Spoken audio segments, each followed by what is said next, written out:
Visakha వాజీ news కి స్వాగతం. నా పేరు మీనా కొండల. ముందుగా వాజీ హెడ్లైన్స్ చూద్దాం. నిరుద్యోగ భృతి, ఉపాధి కల్పన అంశాలపై ఎన్నికల హామీలను నెరవేర్చే వరకు పోరుబాట పట్టిన వైసీపీ. యువత పోస్టర్ను ఆవిష్కరించిన మాజీ మంత్రి, వైసీపీ జిల్లా అధ్యక్షుడు గురువారం అమర్నాథ్ వెల్లడి.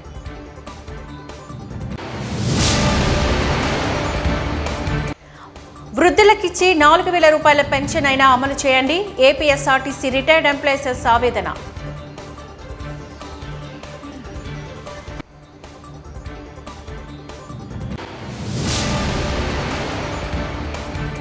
పూర్ణ మార్కెట్ చిరు వ్యాపారస్తులకు ప్రత్యామ్నాయాన్ని చూపించి ఆదుకోండి. సిఐటియు ఆధ్వర్యంలో నగర పోలీస్ కమిషనర్ శంకప్రత బాగ్జీకి వినతి పత్రాన్ని అందజేసిన బాధితులు.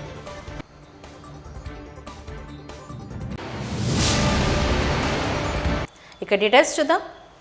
మహిళలు అభివృద్ధికై శ్రీకారం చుట్టింది స్వర్గీయ ఎన్టీఆర్ అంటూ విశాఖ జిల్లా టీడీపీ అధ్యక్షుడు గండి బాబ్జీ అన్నారు. జిల్లా తెలుగుదేశం పార్టీ కార్యాలయంలో సావిత్రిబాయి పూలే చిత్రపటానికి పూలమాల వేసి ఘన నివాళులర్పించారు. అనంతరం నిర్వహించిన విలేకరుల సమావేశంలో ఆయన మాట్లాడారు. మహిళా భద్రతకు మరింత శక్తిని చేకూర్చే విధంగా శక్తి బృందాలను ఏర్పాట్లు చేశాము అంటూ తెలిపారు.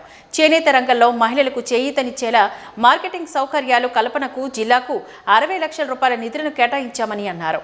డ్వాక్రా సంఘాలను ఏర్పాటు చేసి మహిళల స్వయం ఉపాధికి నాంది పలికింది టీడీపీ పార్టీ అంటూ గుర్తు చేశారు.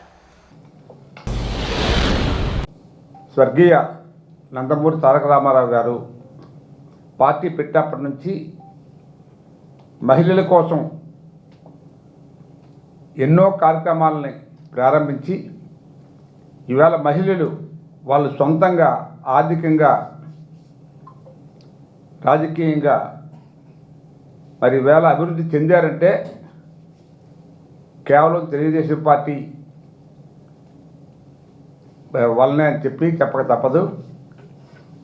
ముఖ్యంగా స్వర్గీయ రామారావు గారు స్వర్గస్థులైన తర్వాత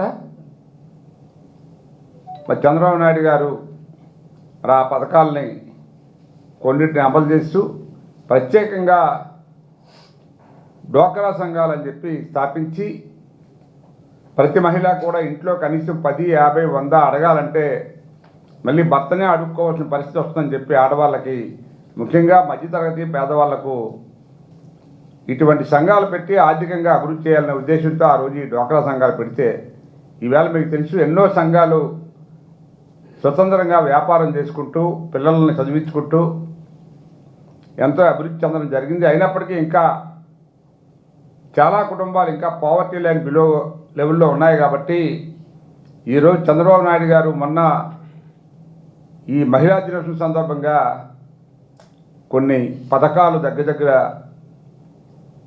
15 పథకాలు ప్రవేశపెట్టడం జరిగింది. పథకాల హెడ్డింగ్ మీకు చెప్తాను, తర్వాత చిన్న ఒక హింట్స్ మీకు ఇస్తాను. ఆ పథకం తాలూకా హింట్స్ దయచేసి మీరు అవి కొంచెం ప్రజల్లోకి తీసుకువెళ్ళాలని చెప్పి మీ ద్వారా కోరుతూ, ముఖ్యంగా ఇప్పుడు చంద్రబాబు నాయుడు గారి ఆలోచన ఏమిటంటే 1,00,000 మంది మహిళల్ని ఆర్థికంగా తయారు చేయాలని, అట్లాగే మిగతా మహిళలకు కూడా రకరకాల పథకాలు పెట్టాలన్న ఆలోచనతో మరి కొంతమందిని పారిశ్రామికవేత్తలుగా కూడా తయారు చేయాలని ఈ సెట్ ద్వారా, మెప్వా ద్వారా, ఎంఎస్సి, ఎంఈ రంగాల్లో ప్రత్యేకంగా దృష్టి పెట్టడం జరిగింది. ఒప్పందం తీసుకుంది. ఆ ఒప్పందంలో మనం ఏవైతే డ్వాక్రా సంఘాలు ఉత్పత్తి చేసే వస్తువులు కానీ మిగతా వస్తువులు కానీ ఇవన్నీ కూడా ఫ్లిప్కార్ట్ ద్వారా అమ్ముకోవడానికి కూడా అవకాశం ఇచ్చారు. అలా వ్యవసాయం కానీ వ్యవసాయేతర ఉత్పత్తులు కానీ మహిళలు చేసుకోవడానికి అవకాశం ఉన్న ఉత్పత్తులన్నీ కూడా వాళ్ళ ద్వారా అమ్ముకోవచ్చని చెప్పి తెలియజేశారు. ఇది కాకుండా ఎంఎస్ స్వామినాథన్ ఫౌండేషన్ ద్వారా వాళ్ళతో ఒప్పందంతో కొన్ని కార్యక్రమాలు చేయాలని చెప్పి కూడా మరి ప్రభుత్వం నిర్ణయించింది. ఇది కాకుండా డ్వాక్రా మహిళల కోసం అవగాహన కోసం ఘాట్ హౌస్ అని ఒక కంపెనీతో అది కూడా ఒప్పందం చేసుకున్నారు.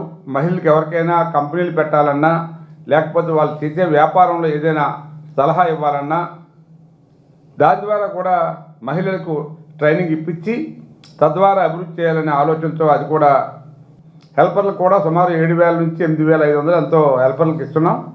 ఇవన్నీ కూడా ముఖ్యంగా మహిళలు మీరందరూ కూడా ఈ ఏవైతే ప్రభుత్వం పెట్టిన పథకాలు ఉన్నాయో ఇవన్నీ వాడుకొని మీరు మీ ద్వారా మీ కుటుంబాలను అభివృద్ధి చేసుకొని తద్వారా మనం రాష్ట్రానికి మనం చేయూతనిచ్చి అభివృద్ధికి దోహదపడినట్టు పనికొస్తారు. అందువల్ల మీరు ఈ పథకాలు ఉపయోగించుకోవాలని చెప్పి కోరుతున్నాం.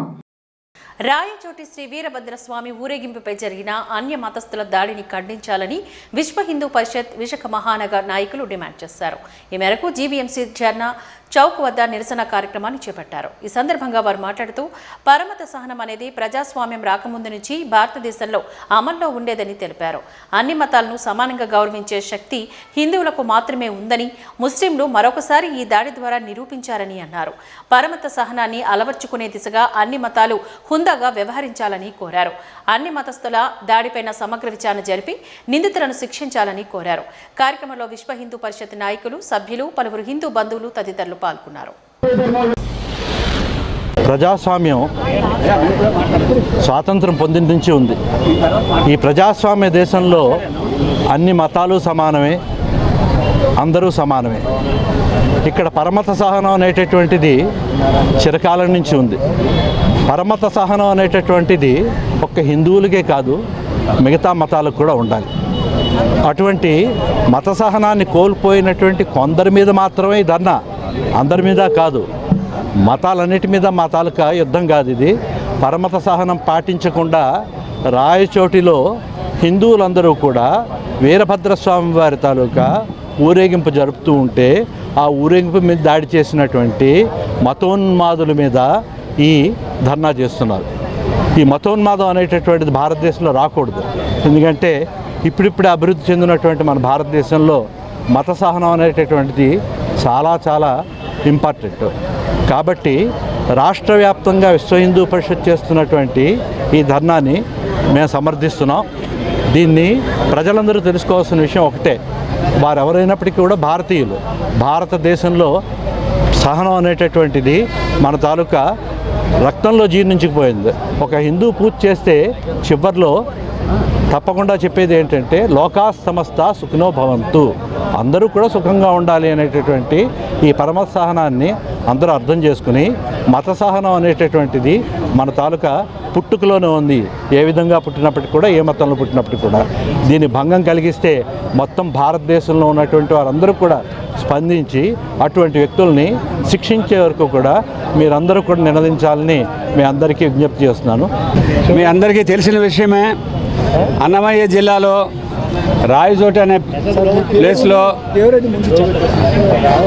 అక్కడ మనకి 1300 సంవత్సరాలై జరుగుతున్న ఒక పెద్ద ఉత్సవం, వీరభద్రస్వామి ఆలయంలో జరిగే ఉత్సవాన్ని ప్రతి ఏడాది ఇలాగే ఈ ఏడాది కూడా చేసుకుంటుంటే అక్కడ ఉండే ఊరేగింపు కూడా అందులో ఒక భాగం.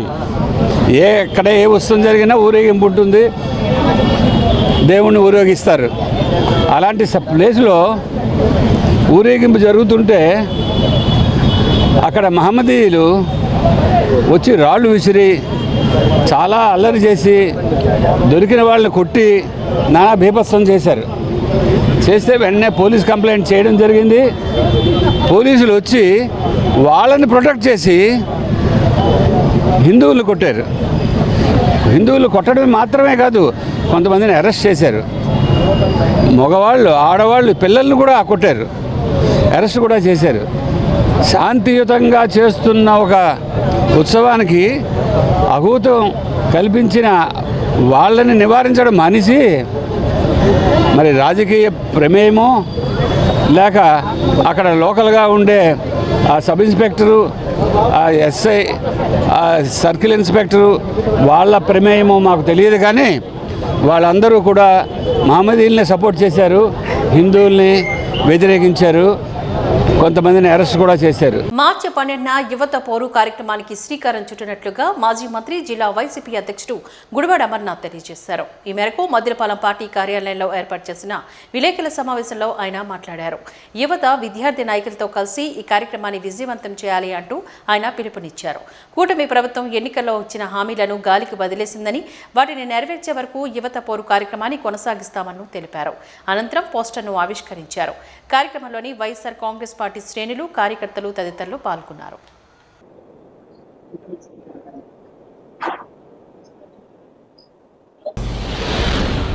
ఈ నిరుద్యోగ వృత్తి రాష్ట్రంలో ఉన్నటువంటి 20 లక్షల మంది నిరుద్యోగస్తులు ఎవరైతే ఉన్నారో వారందరికీ నెలకి 3,000 చొప్పున నెలకి 600 కోట్ల రూపాయలు చెల్లిస్తామని చెప్పి గడిచినటువంటి సంవత్సరం బడ్జెట్లో ₹1 కేటాయించలేదు. మొన్న పెట్టినటువంటి బడ్జెట్లో ₹1 కేటాయించలేదు. సో నిరుద్యోగులకి 7,200 కోట్ల రూపాయలు గత సంవత్సరం బాకీ. మళ్ళీ ఈ సంవత్సరం బడ్జెట్లో అయితే ఏకంగా దాన్ని బడ్జెట్లో ₹1 కూడా కేటాయించినటువంటి పరిస్థితి లేదు.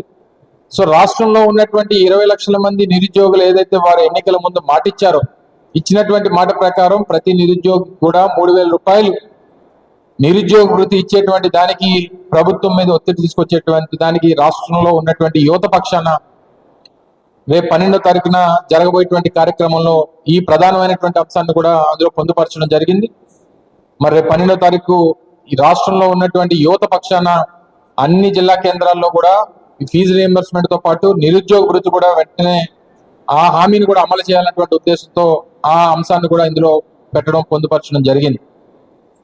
ఇంకొక పెద్ద సంస్కరణ, ఆ రోజు జగన్మోహన్ రెడ్డి గారు ముఖ్యమంత్రిగా ఉన్నప్పుడు రాష్ట్రంలో నూతనంగా 17 మెడికల్ కాలేజీలు నిర్మించాలని చెప్పి వారు నిర్ణయం తీసుకోవడం, దాదాపు 8,500 కోట్ల రూపాయలు దానికి కేటాయించడం, 17 మెడికల్ కాలేజీలో 5 మెడికల్ కాలేజీలు మా హయాంలోనే పూర్తి చేసి ఇప్పటికీ దాదాపు 750 సీట్లు అదనంగా ఈరోజు రాష్ట్రంలో మెడికల్ చదువుతాం అనుకున్నటువంటి విద్యార్థులకి, MBBS చదువుతాం అనుకున్నటువంటి విద్యార్థులకి ఒక గొప్ప అవకాశంగా ఆ రోజు జగన్మోహన్ రెడ్డి గారు కల్పించారు. దీన్ని పూర్తిగా ఈ రోజు ప్రైవేట్ పరం చేయాలనేటువంటి ఉద్దేశంతో కొన్ని మెడికల్ కాలేజీలని నీరుగార్చేటువంటి ప్రయత్నంలో మాకు అసలు అవసరం లేదనేటువంటి లేఖలు కేంద్ర ప్రభుత్వానికి రాయడం, రాష్ట్రంలో అనేక మంది వివిధ ప్రొఫెషనల్ కోర్సెస్ తో పాటు మెడిసిన్ కూడా చదవాలనుకున్నటువంటి విద్యార్థులకి, ఎందుకంటే స్వతంత్రం వచ్చిన తర్వాత 75 సంవత్సరాల తర్వాత మళ్ళీ జగన్మోహన్ రెడ్డి గారి హయాంలోనే 16 మెడికల్ కాలేజీలు రావడం. మొన్నటి వరకు 2019 ముందు వరకు కేవలం 11 మెడికల్ కాలేజీలు, ప్రభుత్వానికి సంబంధించినటువంటి మెడికల్ కాలేజీలు కేవలం 11 మాత్రమే ఉండేవి. కానీ జగన్మోహన్ రెడ్డి గారు ముఖ్యమంత్రి అయిన తర్వాత మరో 17 మెడికల్ కాలేజీలు తీసుకొని వచ్చి 5టిని పూర్తి చేసి వాటిల్లో విజయనగరం కానీ, నంద్యాల కానీ, బాపట్ల కానీ, లేదా మచిలీపట్నం కానీ ఇవన్నీ కూడా ప్రారంభోత్సవాలు కూడా చేసి ఈరోజు విద్యార్థులు మరో నూతనంగా 750 సీట్లు అదనంగా వచ్చేటువంటి దానికి ఆ రోజు మా ప్రభుత్వం అవకాశం కల్పించింది. మరి దాన్ని కూడా ప్రైవేట్ పరం చేస్తున్నటువంటి ఈ ప్రభుత్వం తాలూకా విధానాన్ని వెనక్కి తీసుకోవాలన్నటువంటి ఉద్దేశంతో, నిర్ణయాన్ని మార్చుకోవాలన్నటువంటి ఉద్దేశంతో ఈ అంశం మీద కూడా వారి మీద ఒత్తిడి తీసుకురావాలన్నటువంటి ఉద్దేశంతో ఈ కార్యక్రమాన్ని చేపడతా ఉన్నాం. సో ఈ 3 అంశాలని పరిగణలో తీసుకొని, 1 ఫీజు రీయింబర్స్మెంట్, 2 నిరుద్యోగ వృత్తి, 3 మెడికల్ కాలేజీ ప్రైవేట్ పరం చేసేటువంటి ఆలోచనని వెనక్కి తీసుకునేటువంటి విధంగా ఈ 3 ప్రధానమైనటువంటి అంశాలని కూడా పరిగణలో తీసుకొని రేపు మార్చి 12వ తారీఖున విశాఖపట్నం జిల్లా కేంద్రంలో కూడా జిల్లా పరిషత్ జంక్షన్ దగ్గర నుంచి కలెక్టరేట్ వరకు పెద్ద ఎత్తున ఒక ప్రదర్శన నిర్వహించి జిల్లా కలెక్టర్కి ఈ 3 అంశాలని పొందుపరిచినటువంటి ఒక రిప్రజెంటేషన్ ని ప్రభుత్వానికి చేరేటువంటి విధంగా, వారి మీద ఒత్తిడి వచ్చేటువంటి విధంగా ఈ కార్యక్రమాన్ని చేపట్టాలని చెప్పి విశాఖపట్నం జిల్లా వైఎస్ఆర్ కాంగ్రెస్ పార్టీ కార్యాచరణ రూపొందించింది. ప్రజా సమస్యల పరిష్కార వేదిక పబ్లిక్ గ్రీవెన్స్ రెడ్సల్ సిస్టంలోని వచ్చిన అర్జీలను 24 గంటల్లోపు ఓపెన్ చేసి పూర్తి స్థాయిలో విచారణ చేపట్టి పునరావృతం కాని విధంగా సంతృప్తికరమైన, నాణ్యమైన పరిష్కారం చూపాలి అంటూ జిల్లా కలెక్టర్ ఎంఎన్ హరేంద్ర ప్రసాద్ జిల్లా అధికారులను ఆయన ఆదేశించారు. జిల్లాలోని ఎన్నికల కోడ్ ముగిసిన నేపథ్యంలో ప్రజా సమస్యల పరిష్కార వేదిక కార్యక్రమం సోమవారం ఉదయం కలెక్టర్ కార్యాలయ సమావేశ మందిరంలో కలెక్టర్ అధ్యక్షతన నిర్వహించబడింది. ఈ సందర్భంగా కలెక్టర్ జిల్లాలోని వివిధ ప్రాంతాల నుంచి విచ్చేసిన అర్జీదారుల సమస్యలను వింటూ అర్జీలను స్వీకరిస్తూ ఆయా సంబంధిత అధికారులకు ఎండార్స్ చేసి శాశ్వత పరిష్కారానికి గాను తగిన చర్యలు తీసుకోవాలి అంటూ అధికారులను ఆదేశించారు.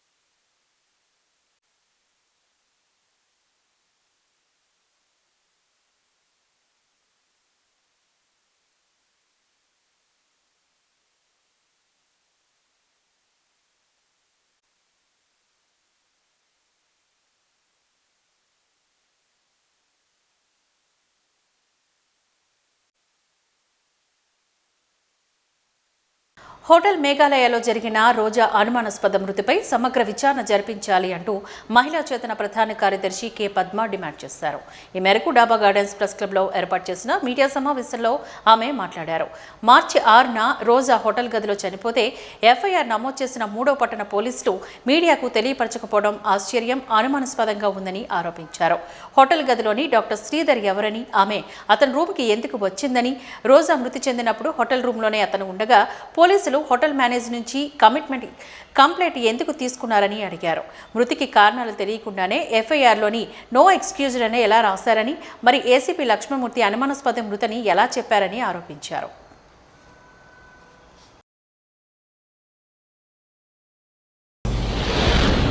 రోజా గారు బతుకున్నారా, కాకర్లపూడి రోజా గారు బతుకున్నారా అనే ప్రశ్న వస్తుంది.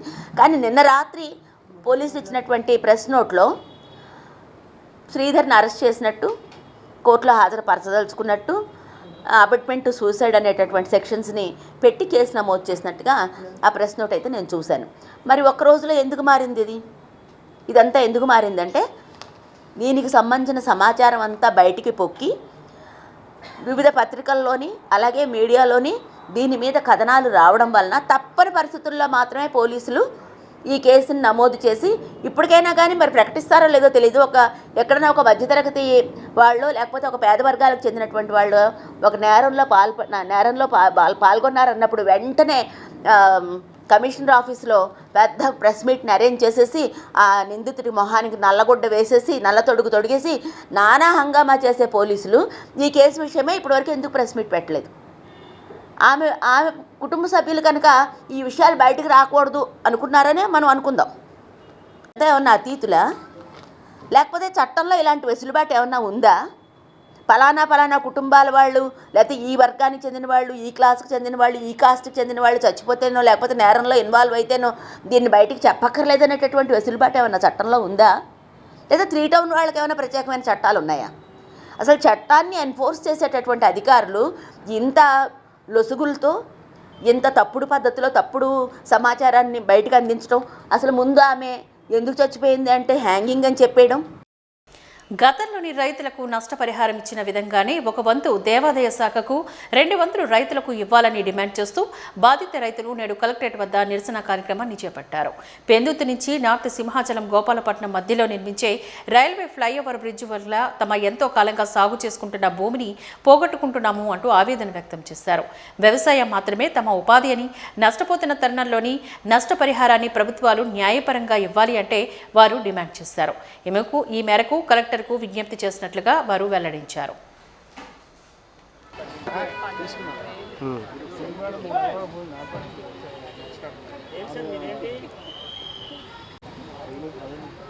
ఎన్ని ఎకరాలు పోయింది బాబు? ఎన్ని ఎకరాలు పోతుంది? 120 ఎకరాలు.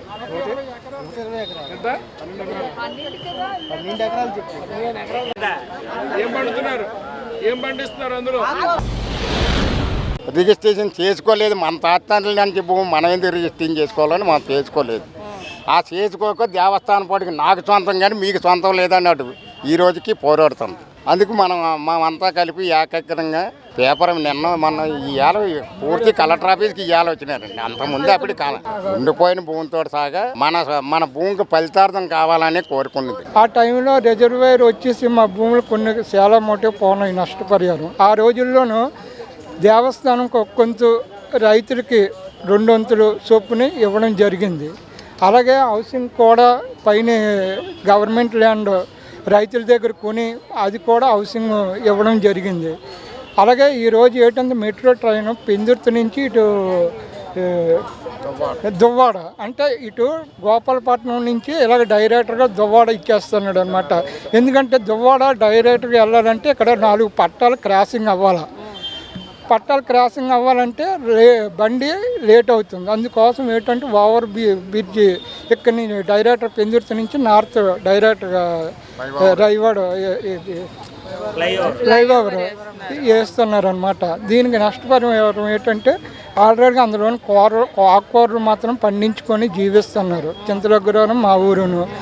అది ఏంటంటే మధ్య నుంచి ట్రైన్ వెళ్ళడంలోనూ ఇంతకుముందు రైతులకు ఎలాగైతే నష్టపరిహారం ఇచ్చారో అదే విధంగా ఇవ్వమని మేము కోరుతున్నాం. ఎంత భూమి ఉంటుంది మొత్తం అంతా, ఎన్ని కుటుంబాలు? మొత్తం అలాగా 200 కుటుంబాలు, 200 కుటుంబాలు. భూమి ఇంచుమించు మరి విస్తీర్ణం ఏంటంటే మరి మనం 12 ఎకరాలు 15 ఎకరాల వరకు మీ అంచనా పోవచ్చు. విశాఖపట్నం జిల్లా పెందుర్తి మండలం ఆ లోపలికి పొర్లిపాలెం, చింతలగ్రహారం అనే ఊర్లు ఉన్నాయండి. ఏటు అన్ని ఆకుకూరలు కూడా అందులోనే పండిస్తాము. విశాఖపట్నం జిల్లా సగానికి సగం ఇక్కడ అమ్మడానికి వస్తారు ఆ ఆకుకూరలు పట్టుకుని వాళ్ళందరూ అని. ఆ రైల్వే ట్రాక్ వస్తుంది కాబట్టి ఇప్పుడు ఆ భూములు తీసుకోవడానికి రైల్వే వాళ్ళు ఇదవుతున్నారు. కానీ ఆకుకూరలు పండించుకున్న వాళ్ళకి నష్టపరిహారం అనేది ఇచ్చుకొని తీసుకుంటే బాగుంటుంది. కానీ మాది అని రైల్వే వచ్చి తీసుకోవడానికి వస్తున్నారు వాళ్ళు ముందుకు.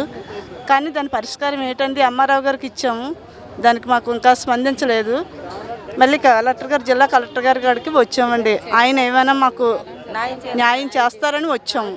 రాష్ట్ర ప్రభుత్వం ప్రతిష్టాత్మకంగా నిర్వహిస్తున్న ప్రజా సమస్యల పరిష్కార వేదిక పీజీఆర్ఎస్కు 19 వినతులు వచ్చాయని నగర మేయర్ గొలగాని హరి వెంకటకుమారి పేర్కొన్నారు. సోమవారం జీవీఎంసీ ప్రధాన కార్యాలయంలోని పాత సమావేశ మందిరంలో జీవీఎంసీ అదనపు కమిషనర్ డివి రమణమూర్తితో కలిసి ప్రజా సమస్యల పరిష్కార వేదిక కార్యక్రమాన్ని ఆమె నిర్వహించారు.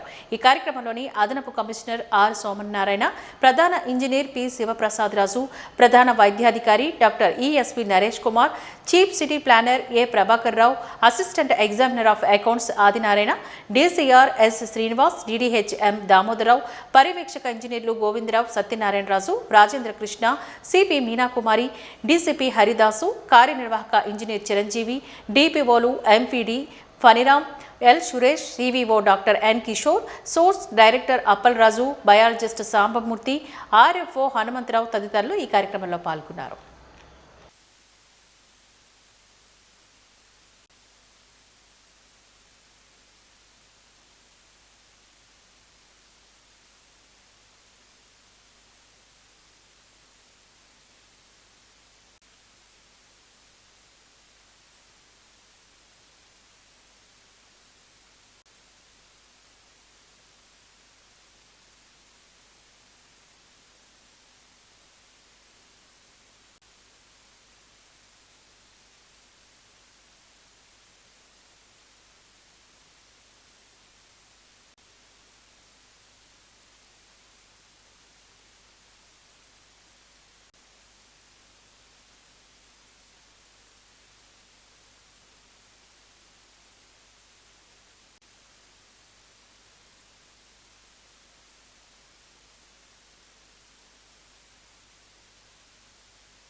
ఆర్టీసీ రిటైర్డ్ ఉద్యోగులకు వృద్ధాప్య పింఛను 4,000 రూపాయలు అమలు చేయాలి అంటూ ఏపీఎస్ఆర్టీసీ రిటైర్డ్ ఎంప్లాయీస్ యూనియన్ నేతలు డిమాండ్ చేశారు.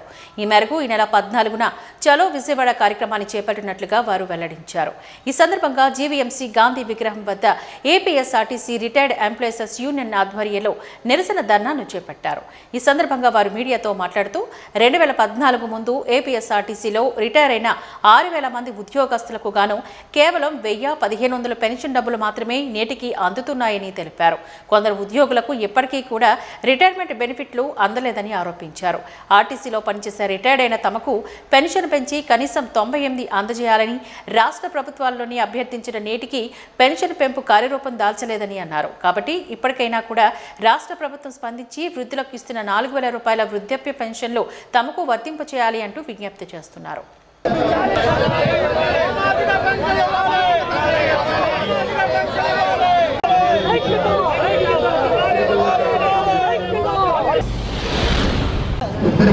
ఏపీఎస్ఆర్టీసీ విశ్రాంతి కార్మికుల తాలూకా కనీసపు పెన్షను 2014 నుంచి మినిమం పెన్షన్ 1,000 రూపాయలు మాకు వస్తుంది.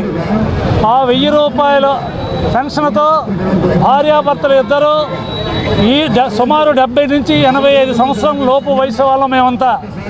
మాకు ఆ 1,000 రూపాయల పెన్షన్తో కనీసం పెన్షన్ 1,000 రూపాయలతో బ్రతకలేక ఆరోగ్యానికి తగిన మందులు వాడడానికి చాలా లేక అనేక ఇబ్బందులు పడి కొంతమంది అయితే మరణించడం కూడా జరుగుతుంది.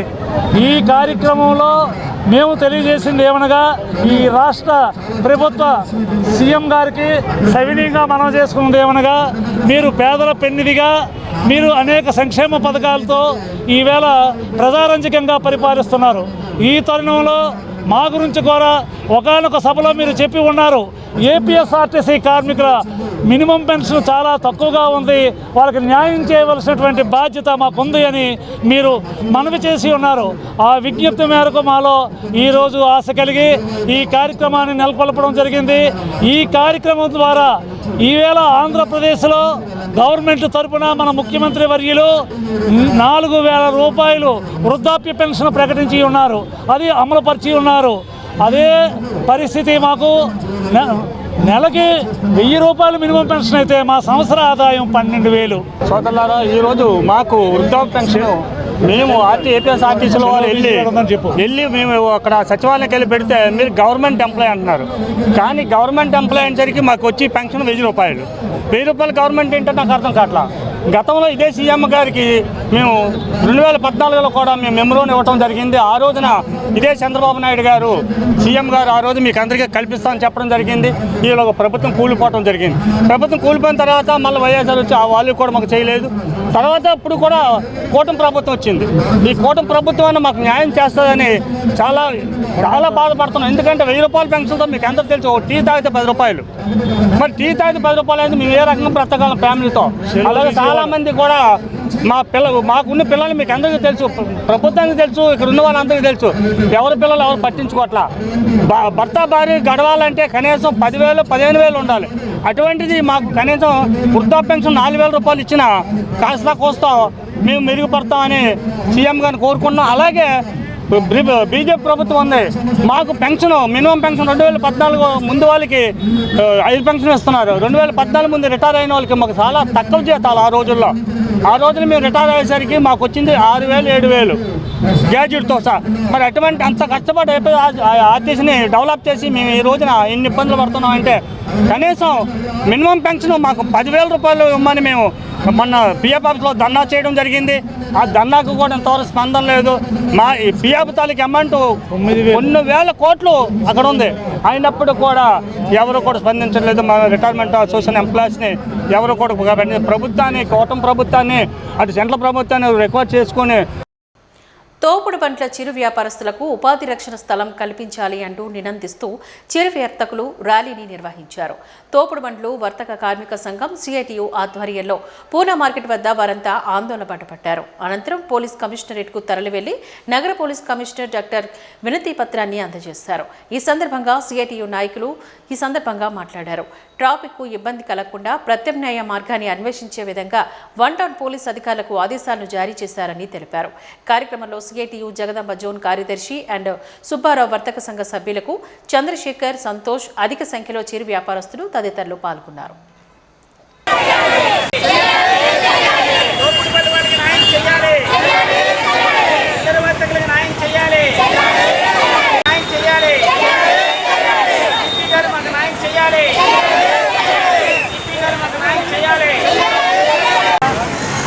చెప్పిన కేసులన్నీ ఉన్నాయి కదా, వాళ్ళు మొత్తం ఇచ్చారు. 1% 2% మనం కలిసి ఉందని మనం అనుకున్నాము. మనకి దుకాణంకి సాయంకాలం 5 గంటలకు లేక ఏ అధికారి గారికి వెళ్ళినా సరే మాకు న్యాయం చేయలేదు. తెచ్చుకునే వ్యాపారం అలా పాడైపోతుంది. మేము సాయంకాలం 5 గంటలకు లోపల కావాలని అడిగావు కదా, నేను లోపల కావాలనలేదు. మా ఊళ్ళందరూ మేడ మీద దుకాణాలు అందరూ సాయంకాలం 5 గంటలకే 10 మందికి 15 మంది ఉంటారు కదా. ఆ తెల్లవారిపోతే వ్యాపారాలు చేసుకున్నారు కూడా ఉన్నారమ్మా మాతో పాటు.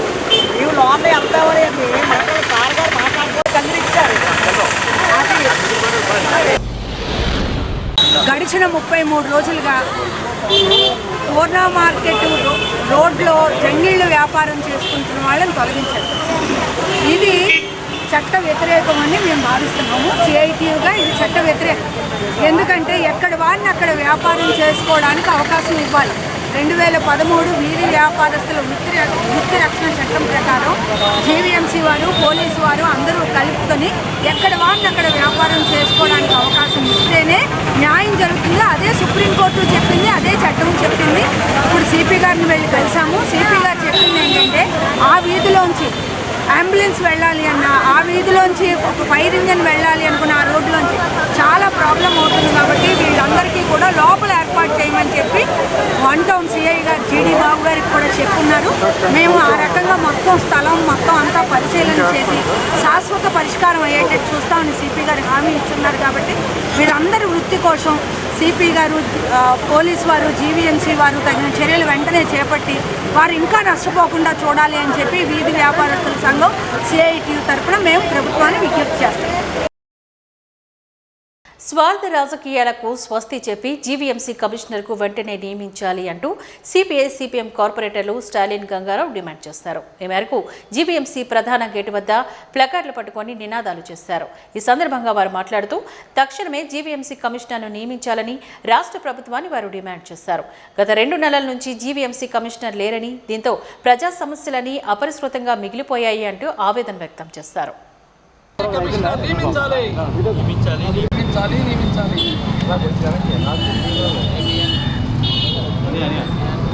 వెంటనే రాష్ట్ర ప్రభుత్వం కమిషనర్ని నియమించాలి.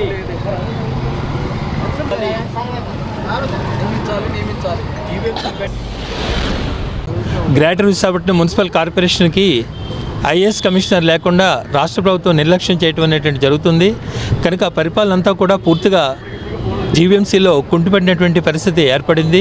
కనుక ఏ రకమైనటువంటి అభివృద్ధి కార్యక్రమాలు కూడా చేపట్టలేనటువంటి పరిస్థితి ఉంది. కనుక రాష్ట్ర ప్రభుత్వం ఏంటంటే ఎందుకు ఇంత ఆలస్యం చేస్తుంది అనేటువంటిది కూడా ప్రజానీకానికి అర్థం కానటువంటి పరిస్థితి ఏర్పడుతుంది. కలెక్టర్ గారిని ఇన్ఛార్జ్ కమిషనర్గా పెట్టారు, కానీ కలెక్టర్ గారు ఏదైనా ఒక అర్జెంట్ ఫైల్ చూడగలుగుతాడు తప్ప మొత్తం అడ్మినిస్ట్రేషన్ చూడలేడు కదా. ఈ రోజున ఏంటంటే కొన్ని 100 కోట్ల రూపాయలు ఆస్తి పన్ను కానీ, వేకెంట్ ల్యాండ్ ట్యాక్స్ కానీ ఇవన్నీ కూడా ఏంటంటే అసెస్మెంట్ చేసి కింద అధికారులన్నీ కూడా కలెక్టర్ గారు లాగిన్కి పెట్టినట్లయితే కలెక్టర్ గారు వాటిని కూడా చూసేటువంటి పరిస్థితిలో లేరు. తద్వారా ఏంటంటే కొన్ని 100 కోట్ల రూపాయలు జీవీఎంసీకి రావాల్సిన ఆదాయం పెండింగ్లో పడిపోయినటువంటి పరిస్థితి ఏర్పడింది. 98 వార్డులు కలిగి సుమారు 700 చదరపు మీటర్ల పైన ఉన్నటువంటి రాష్ట్రంలోనే అతిపెద్ద మున్సిపల్ కార్పొరేషను, రాష్ట్రానికే ఆర్థిక రాజధాని అనేటువంటి విశాఖపట్నానికి కమిషనర్ లేకుండా చేయటం చాలా అన్యాయం అనేటువంటిది సిపిఐ సిపిఎం పార్టీగా మేము తెలియజేస్తూ ఈరోజు సిపిఐ సిపిఎం పార్టీలు కార్పొరేటర్లు ఇద్దరం కూడా జీవీఎంసీ మెయిన్ ఆఫీస్ దగ్గర ఈ ధర్నాన్ని చేయడం జరుగుతుంది. రెండో విషయం ఏంటంటే అసలు బడ్జెట్ జనవరి నెలలోనే ఆమోదించాలి. కనుక రాష్ట్ర బడ్జెట్ కన్నా ముందు స్థానిక సంస్థల బడ్జెట్లు ఆమోదించి రాష్ట్ర ప్రభుత్వానికి పంపించాల్సిన అవసరం ఉంది. కేంద్ర ప్రభుత్వం పార్లమెంట్లో బడ్జెట్ పెట్టింది, అట్లాగే రాష్ట్ర ప్రభుత్వం అసెంబ్లీలో పెట్టింది, కానీ జీవీఎంసీలు కౌన్సిల్లో మాత్రం ఈ రోజు వరకు కూడా బడ్జెట్ ఆమోదం జరగలేదు. కనుక ఏప్రిల్ 1వ తేదీ నుంచి కూడా కొంతమంది జీతాలని డ్రా చేయడానికి కూడా బడ్జెట్ ఆమోదం జరిగినట్లయితే ఇబ్బంది ఏర్పడుతుంది.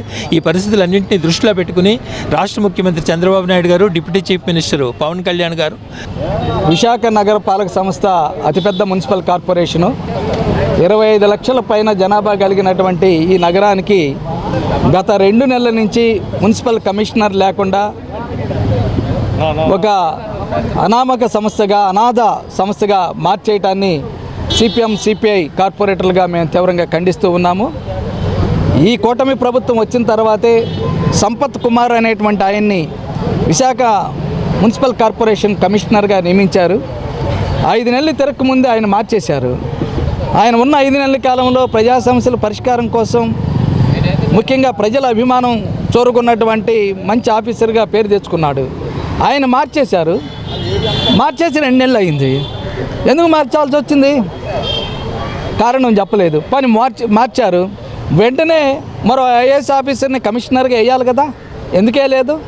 రాష్ట్రంలో ఐఏఎస్ ఆఫీసర్లు ఏమన్నా కొరతగా ఉన్నారా? లేరా? మరి రాష్ట్రంలో అతిపెద్ద మహానగరం విశాఖ నగరానికి కమిషనర్ లేకుండా 2 నెలలు ఇన్ఛార్జి పాలనలో పరిపాలన సాగించడం చాలా సిగ్గుచేటు కదా. ఇదేనా స్వపరిపాలన అనేది నేను చంద్రబాబు నాయుడు కూటమి ప్రభుత్వాన్ని నేను ప్రశ్నిస్తూ ఉన్నాను. ఇప్పుడు బడ్జెట్ జనవరిలో ప్రవేశపెట్టాలి మున్సిపల్ కార్పొరేషన్కి. జనవరి పోయింది, ఫిబ్రవరి పోయా, మార్చి కూడా సగం పోయింది. ఎప్పుడు చేస్తారని నేను అడుగుతూ ఉన్నాను. ఈ బడ్జెట్ ఆగిపోవటం వలన మున్సిపల్ కార్పొరేషన్కి 8,000 మంది జీతాలు అయిపోతాయి. అంతేకాదు రోడ్లు మరమ్మతులు ఉండవు, కాలువలు మరమ్మతులు ఉండవు, మంచినీళ్ళ సమస్య పరిష్కారం చేసేది ఉండదు. అలాగే పారిశుద్ధ్యం కానీ, ఇతర వీధి లైట్లు కానీ ఇతర ఏ ఒక్కటి కూడా పరిష్కారం కాకుండా ప్రజానీకం తీవ్రమైనటువంటి ఇబ్బంది పడతారు. ఇప్పటికే 2 నెలల నుంచి పడుతూ ఉన్నారు. ప్రజా సమస్యలు ఇనే దిక్కు దికాణం లేదు. ఈ విధంగా మార్చేశారు. ఎందుకు మార్చారు అనేటువంటి నేను అడుగుతూ ఉన్నాను. మీ మధ్య ఒప్పందం కుదరలేదా? తెలుగుదేశం, జనసేన అలాగే బీజేపీ మధ్య ఎవరి పార్టీకి అనుకూలంగా ఉండేటటువంటి వాళ్ళని ఐఏఎస్ విశాఖపట్నం మున్సిపల్ కార్పొరేషన్కి కమిషనర్గా నియమించుకునేటటువంటి దాంట్లో మీ మధ్య తగువులు వచ్చినాయా? అక్రమంగా నిర్మాణాలు చేపడుతూ తప్పని ప్రశ్నించిన తమపై దాడులకు పూనుకుంటున్నారని బాధితురాలు సులోచన నేడు జీవీఎంసీ ప్రజా సమస్యల పరిష్కార వేదికలో ఫిర్యాదు చేశారు. ఈ సందర్భంగా బాధితురాలు సులోచన మీడియాతో మాట్లాడారు. పలుమార్లు పోలీసులకు ఫిర్యాదు చేసినా ఫలితం కనిపించలేదని ఆవేదన వ్యక్తం చేశారు. గాజువాక పోలీసులు తమపై బెదిరింపులకు దిగుతున్నారంటూ ఆరోపించారు. 75 గజాల స్థలానికి మాస్టర్ ప్లాన్ తీసుకున్న విజయ 97 గజాల్లో డూప్లెక్స్ హౌస్ నుంచి నిర్మించడం అక్రమని అన్నారు. అదేమని ప్రశ్నిస్తే తమపై భౌతిక దాడులకు పూనుకుంటూ పోలీసులను తప్పుతో పట్టిస్తున్నారు అంటూ ఆవేదన వ్యక్తం చేశారు. ఈ విషయంపై తమకు న్యాయం చేయాలని వారు కోరుతున్నారు.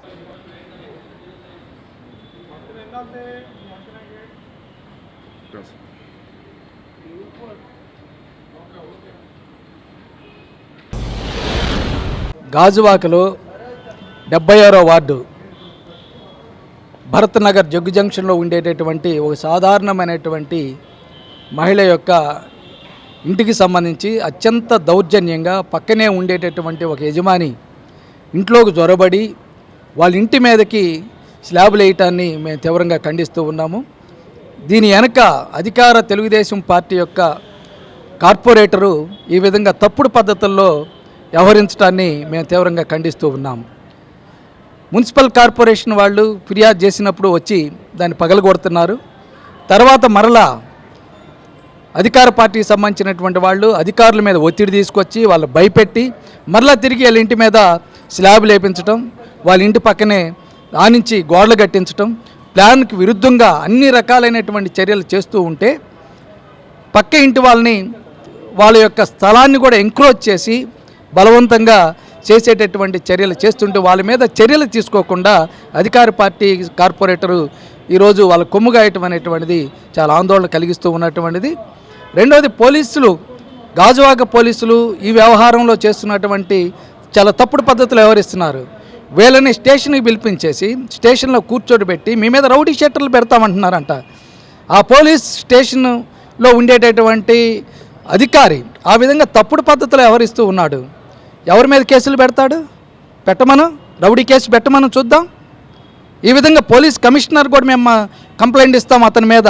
తన యొక్క సివిల్ మ్యాటర్లోకి అక్రంగా జ్వరపడటమే కాకుండా తప్పు చేస్తున్నటువంటి వాళ్ళకి ఫిర్యాదు చేస్తే వాళ్ళ మీద చర్యలు తీసుకోకుండా తిరిగి వీళ్ళ మీద రౌడీ షీట్లు పెడతాము, మిమ్మల్ని అక్రంగా జైల్లో పెడతామని ఆ యొక్క పోలీస్ స్టేషన్లో ఉండేటటువంటి అధికారి బెదిరించడం అనేటువంటిది ఇప్పటికైనా మానుకోవాలి. ఈ తప్పుడు పద్ధతులు అధికార కూటమికి సంబంధించినటువంటి ఏదో కాపాడతారని వారు ఆ విధమైనటువంటి భయభ్రాంతులు చర్యలు చేపట్టడాన్ని మేము తీవ్రంగా వ్యతిరేకిస్తున్నాం. అది సరైనటువంటిది కాదు. మేము పోలీస్ కమిషనర్ గారు కూడా ఈ విషయంలో కంప్లైంట్ అనేటువంటిది చేస్తాము. ఈరోజు మున్సిపల్ మేయర్ గారు కంప్లైంట్ చేశాం, చీఫ్ సిటీ ప్లానర్ కూడా కంప్లైంట్ చేశాము. ఈ అక్రమాల మీద వాళ్ళు చేస్తున్నటువంటి దౌర్జన్యం మీద ఈరోజు చేస్తాం. తక్షణమే ప్లాన్ ఎలా ఉందో దాన్ని డివేట్ చేస్తే దానికి వ్యతిరేకంగా చర్యలు తీసుకోమని చెప్పాము. లేకపోతే దీని మీద ఆందోళన చేస్తాం. మున్సిపల్ కార్పొరేషన్ కూడా దిగ్బంధనం చేస్తాం. పోలీసులు అక్రమంగా ఇన్వాల్వ్ అయితే అక్కడ కూడా మేము నిరసన తెలియజేస్తామని మేము హెచ్చరికగా తెలియజేస్తూ ఉన్నాం. 76వ వార్డు అండి నాది, గాజువాక చిన్నగంటేడులోని. నా పేరు సులోచన, నేను అక్కడ శ్రీనివాసం ఉంటున్నాను. మా డోర్ నెంబర్ 25-1-9/2 అండి.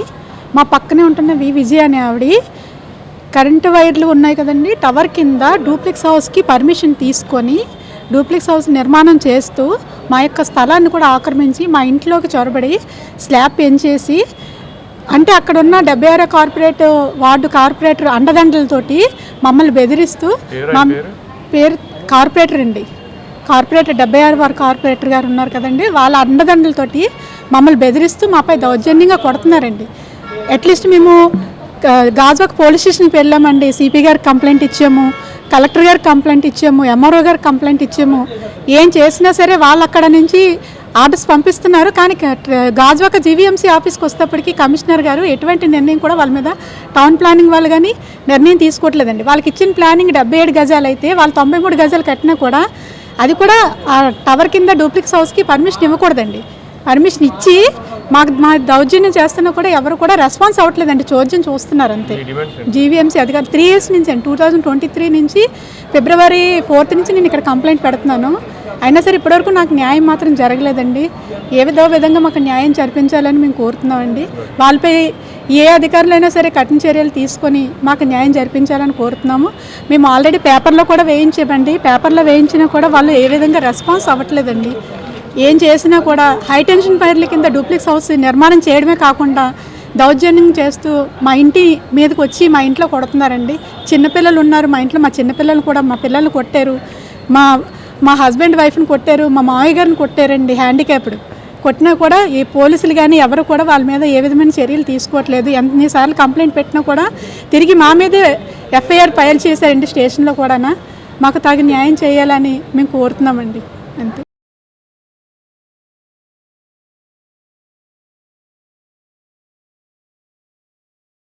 ఏకలవ్య మురికివాడలోని అనేక పోరాటాల ఫలితంగా వచ్చిన త్రాగునీటి సరఫరాకు సంబంధించి పన్నులను కేటాయించాలని కోరుతూ నేడు జిల్లా కలెక్టరేట్లో వినతి పత్రాన్ని అందించినట్లు ప్రగతిశీల సంఘ అధ్యక్షురాలు లక్ష్మి తెలియజేశారు. ఈ సందర్భంగా ఆమె మీడియాతో మాట్లాడుతూ అప్పటి జీవీఎంసీ కమిషనర్ సంపత్ కుమార్ నేతృత్వంలో నీటి కుళాయిలను ఏర్పాట్లు చేసిన ప్రభుత్వం నీటికి పన్నులను కేటాయించకపోవడం అన్యాయమంటూ ఆరోపించారు. మురికివాడలకు అందుతున్న ఫలితాల్లో శాశ్వతం చేసే దిశగా పన్నుల కేటాయింపు ప్రక్రియను వేగవంతం చేయాలని కోరారు. ఈ మేరకు జిల్లా కలెక్టర్కు వినతి పత్రాన్ని అందించినట్లుగా తెలియజేశారు.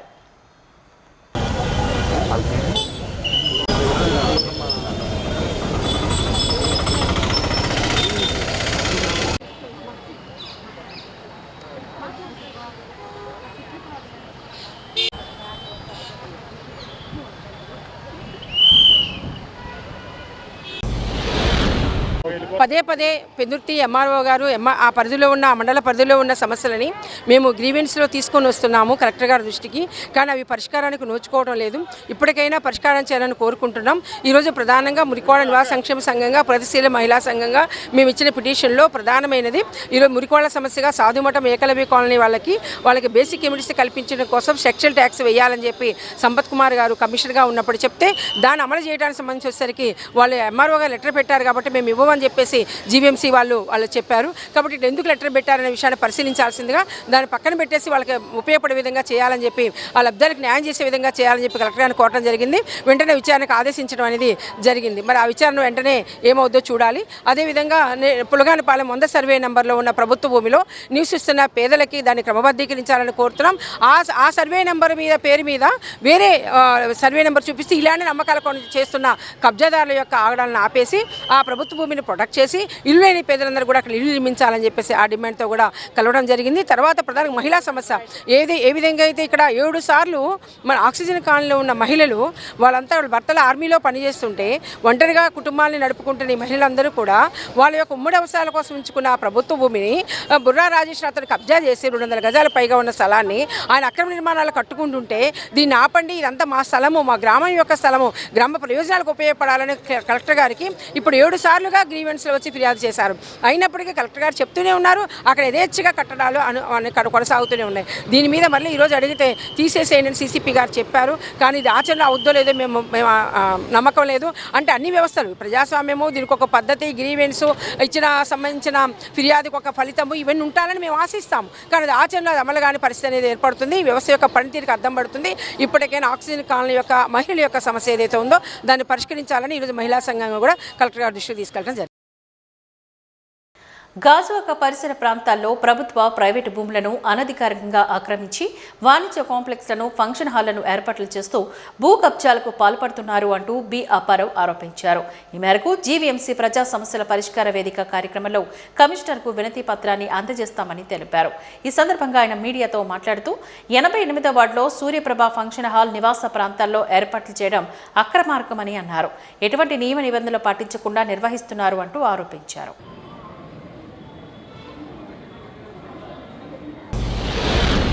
నా పేరు బుదిరెడ్డి అప్పారావు అండి, గౌరజగీపాలెం 88వ వార్డు జీఎంసీ గాజువాక ఏరియా అండి. ఇక్కడ గౌరజగ్గయ్యపాలెంలో ప్రభుత్వ భూములు కానీ ప్రైవేటు భూములు కానీ ఒక వర్గంగా తయారై ఏ అధికారులు మారినా ఏ అధికార పార్టీ మారినా వీళ్ళ హవా సాగిస్తూ వాళ్ళు నచ్చిన విధంగా కట్టుకున్న అధికారులు కానీ మండల అధికారులు కానీ జిఎంసీ అధికారులు కానీ వీళ్ళ సపోర్ట్ వల్ల ఒక కళ్యాణ మండపం 4 అంతస్తులు సూర్యప్రభ కళ్యాణ మండపం ఎటువంటి అనుమతులు లేకుండా సెట్బ్యాక్లు లేకుండా పైర్ క్లియరెన్స్ లేకుండా ఒక రోడ్ లేకుండా పార్కింగ్ లేకుండా కళ్యాణ మండపం నిర్మించి ఈ రెసిడెన్షియల్ ఏరియాల్లో చాలామంది ముసలి వాళ్ళు హార్ట్ ఆపరేషన్ చేయించుకొని జీవిస్తున్నారు. అటువంటప్పుడు ఈవెంట్స్ పెట్టి బాంబులు విపరీతమైన సౌండ్స్తో చేస్తూ ఉంటే ఎంతమంది వచ్చి చెప్పినా పట్టించుకోకుండా మొన్నటి వరకు వైసీపీ గవర్నమెంట్లో వీళ్ళు ఆభా సాయించారు. సరే ఈ గవర్నమెంట్ మారిన 10 రోజులు మళ్ళీ ఈ గవర్నమెంట్లోకి వచ్చి మళ్ళీ వాళ్ళ ఆభా సాగిస్తూ దాన్ని కంటిన్యూ చేస్తున్నారు. ఇక్కడున్న 88వ వార్డు సత్యవానిపాలెం సెక్రటరీ కానీ అక్కడున్న ప్లానింగ్ డిపార్ట్మెంట్ వాళ్ళు బిల్డింగ్ ఇన్స్పెక్టర్తో సైతంగా స్టైన్ బ్యాంక్తో సైతంగా వీళ్ళకి ఒత్తాసు పలుకుతూ మాకు ఏం చెప్తున్నారు, కంప్లైంట్ ఇస్తే మేము అందరికి ఇచ్చామండి, 10,000 కాళ్ళకి ఇచ్చాము, ఆ క్లియరెన్స్ లేదని వాళ్ళు లాక్ చేస్తారండి, కరెంటు కూడా పీకేస్తారండి, ఎలక్ట్రిసిటీ వాటర్ లైన్ కూడా పీకేస్తారని చెప్తున్నారు. కానీ అది సంవత్సరం బట్టి 2024 ఫస్ట్ నుంచి 1వ నెల నుంచి స్టార్ట్ అయింది ఇది మేము కంప్లైంట్స్ ఇవ్వడం. అది అలాగ చేస్తూ ఈ అధికారులు మేనేజ్ చేస్తూ అప్పటి వరకు వైసీపీ గవర్నమెంట్లో మేనేజ్ చేశారు, ఇప్పుడు ఎన్డీఏ గవర్నమెంట్లో మేనేజ్ చేస్తున్నారు. అంటే వీళ్ళకి పలుకుబడి ఉపయోగించుకొని ఎంత 384 గజాలు అది, అటువంటిది 84 గజాలు ఎటువంటి చుట్టూ ప్లేస్ లేకుండా మొత్తం కట్టేశారు. దానికి సెట్ బ్యాక్లు లేవు, ఏమీ లేదు. అసలు పైర్ క్లియరెన్స్ అయితే ప్లైర్ అయితే లోపలికి వెళ్ళడానికి చోటు లేదు, స్థలం లేదు. అటువంటిది వీళ్ళకి ఎటువంటి అండగా ఉండి అధికారులు చేస్తున్నారు. ఎన్నిసార్లు పిటిషన్స్ ఇస్తున్నారు, పిటిషన్స్కి ఎండార్స్మెంట్లు ఇస్తున్నారు. ఏమని మేము చూస్తున్నాం, ఆల్రెడీ ఎలక్ట్రిసిటీ పెట్టాము, రేపే తీసేస్తున్నారంట. రేపు కాదు ఈ రోజుకి 2వ సంవత్సరం నడుస్తుంది. కానీ ఇప్పటికి వచ్చి ఎటువంటి పరిస్థితులు, జోనల్ కమిషనర్ వరకు ఆయన చెప్పుకొని వచ్చారు, ఆయన ఆపుకుంటూ వచ్చారు. అక్కడి నుంచి మెయిన్ కమిషనర్ వరకు వచ్చింది. ఇప్పుడు మెయిన్ కమిషనర్ దగ్గర ఆర్డర్ సాగుతుంది. కానీ అక్కడ ఎటువంటి లేదు. మాకు సెల్లో ఏం చెప్తున్నాం, మీ సమస్య పరిష్కరించాము అంటున్నారు. పరిష్కరించేస్తే మళ్ళీ మేము ఎందుకు వస్తామండి, అలా కంటిన్యూస్ వస్తున్నాము, రీఓపెన్ పిటిషన్ చేస్తున్నాము, రీఓపెన్ చేస్తున్నారు, మళ్ళీ మామూలుగా మొదటికి మళ్ళీ మీ సమస్య పరిష్కరించబడ్డదని అధికారులు ఈ విధంగా చేసి మమ్మల్ని ఈ ఆఫీస్ చుట్టూ తిప్పుకుంటున్నారు. అక్కడ చూస్తే 4-5 హార్ట్ పేషెంట్లు ఈ విధంగా స్టంట్ వేసుకొని ఉన్నందువల్ల ఈ శబ్దాలకు వాళ్ళు చనిపోవడం జరిగింది. మా డిమాండ్ సీట్ అటువంటి అక్రమంగా కట్టిన కళ్యాణ మండపం డిస్మెంటల్ చేయమని చెప్తున్నాం.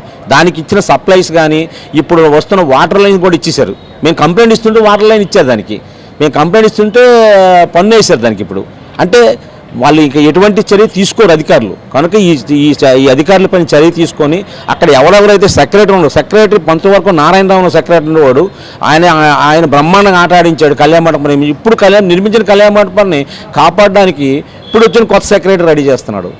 అంతే ఇలా ఈ విధంగా మమ్మల్ని ఇబ్బంది పెడుతున్నాడు. కమిషనర్కి ఇవ్వడం, తీసుకోవడం, మాకు రసీదులు ఇవ్వడం, మేము పట్టుకొని వెళ్ళిపోవడం, అంతే.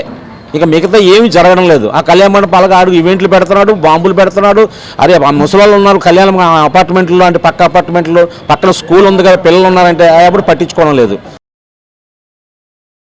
వాజీ న్యూస్ ముగించే ముందు ముఖ్య అంశాలు మరొకసారి చూద్దాం. నిరుద్యోగ భృతి, ఉపాధి కల్పన అంశాలపై ఎన్నికల హామీలను నెరవేర్చే వరకు పోరుబాట పట్టిన వైసీపీ. యువత పోస్టర్ను ఆవిష్కరించిన మాజీ మంత్రి, వైసీపీ జిల్లా అధ్యక్షుడు గురువారం అమర్నాథ్ వెల్లడి.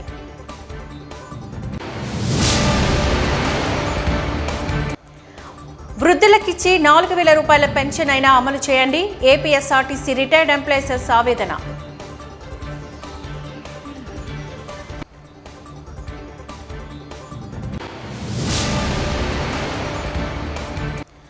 పూర్ణ మార్కెట్ చిరు వ్యాపారస్తులకు ప్రత్యామ్నాయాన్ని చూపించి ఆదుకోండి.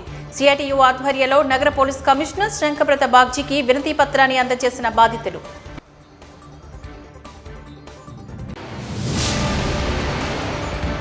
వాజీ న్యూస్ ఇంతటితో సమాప్తం. నమస్కారం.